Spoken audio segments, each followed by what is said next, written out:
Okay. We'll see if, yeah, one more, one more trip.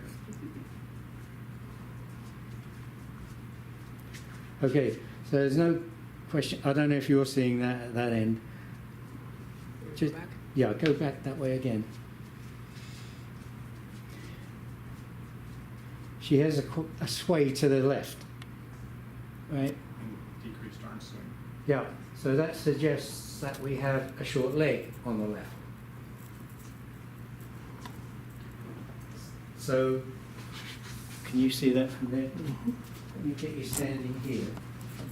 So just look forwards towards Fred.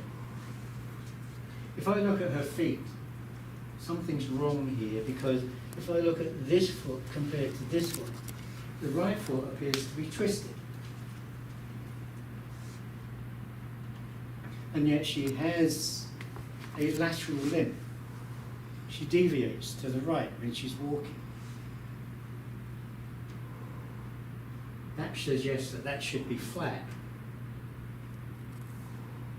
but it's twisted. It's compensated. Great, thanks.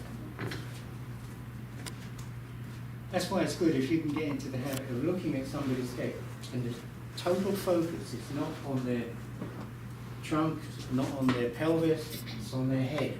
So what you've got to do is look at the head, and you can see this sideways sway, we can see this up and down movement, and then you look at the feet.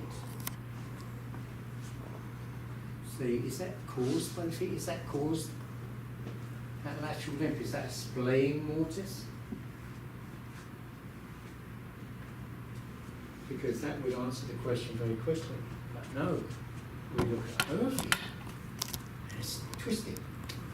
Tibialis posterior is obviously being used to increase the length of her right leg.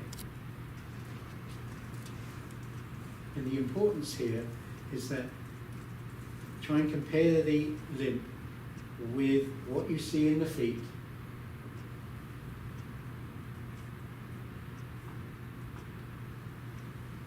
and then ask, does that make sense? Can I get you back up again? Sorry to give you all this exercise. Okay. And I'll get you standing there with your back to me. Because what I'm going to do now is say, I wonder if that is the foot. Because she sprained her ankle, you know, commonest injury in the world, so it's quite possible she has. So I'm going to say to her, keep your feet flat and twist to the left for me. And as we do that, we notice her right foot flattens and her left foot twists. We get her to go the other way. And if we're not quite sure, we could get her going onto her toes and then doing a semi-squat. That's the functional assessment of the foot joints.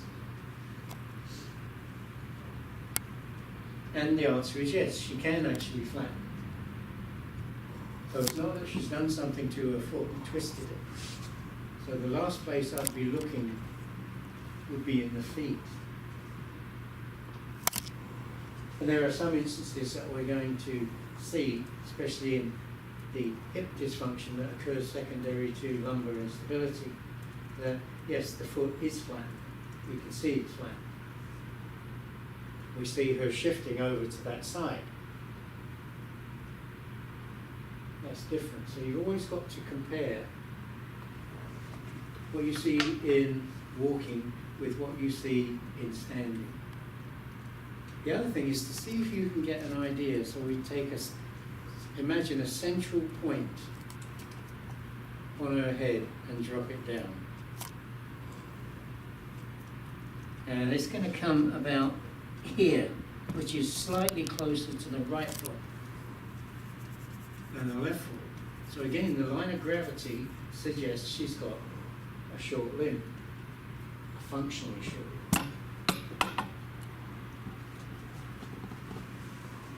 Because if the line of gravity is over to the right, then something's short on the right. So why does she have a twisted foot? It's great. And